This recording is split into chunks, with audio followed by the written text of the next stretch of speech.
Did you realize that the results in your life are a measure of your habits? What do you do every single day to be successful? That determines who you are. And if I look at your habits right now, I can tell the person that you want to become. And it's a hard thing to really think about, but what are you doing every single day for your health, your lifestyle, your diet, your business? Those little 1% changes can have a massive effect over time. And that's what our guest is here to talk about today, Mr. James Clear, Atomic Habits. And he really structures it all out to get you what you want. And he also says that we don't rise to our goals, we fall to the level of our systems. What systems do we have in place to get our lives to the next level? And I love this book, Atomic Habits. There's all sorts of vital information in there about how you can put routines in place that make you feel good, that make them repeatable, and they can really change the course of your life. So I know you're going to enjoy my time with James. He's got a whole structured layout of how you can change your life starting today. This is London Real. I am Brian Rose. My guest today is James Clear, the writer, entrepreneur, speaker, and New York Times bestselling author. You've spent years educating millions of readers on the importance of habits, decision-making, and continuous improvement. You're a regular speaker at Fortune 500 companies, and your work is used in the NFL, NBA, and MLB.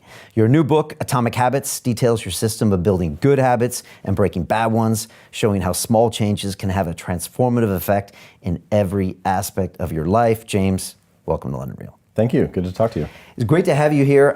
First, we'd love to get your impressions on this city we call London. What do you think about this place? I love London. I could definitely live here. I see all kinds of opportunities, like there are fascinating people. It doesn't really matter what industry you're interested in, finance, fashion, publishing, whatever it is, you can find somebody cool to hang out with.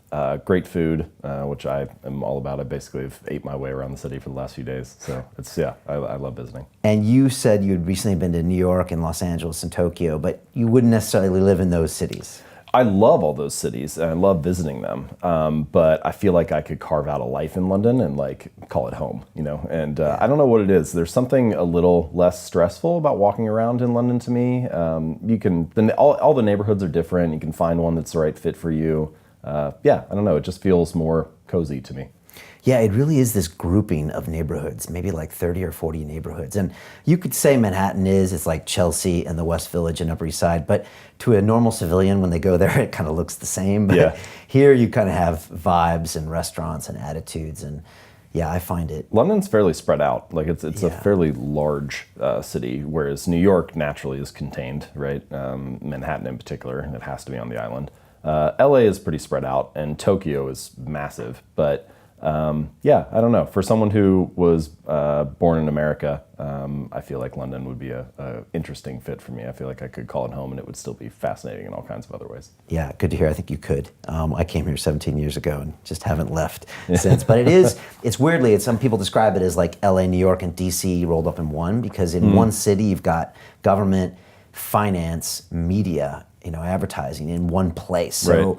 It doesn't have a vibe that just kind of overarches the other too much. So it's kind of weird in that sense and kind of cool. It's also, for me as an American, pretty much everywhere in Europe is interesting to travel to, and you couldn't have much of a better jumping off point than London. You can get nonstop to anywhere. So that part would make it exciting too. You could see the rest of this interesting part of the world very easily. Yeah, you can be in some very different places in about 2 hours. Yeah, right. Really different places, different realities. So cool. Well, welcome to that. I'm really excited to talk about these habits with you.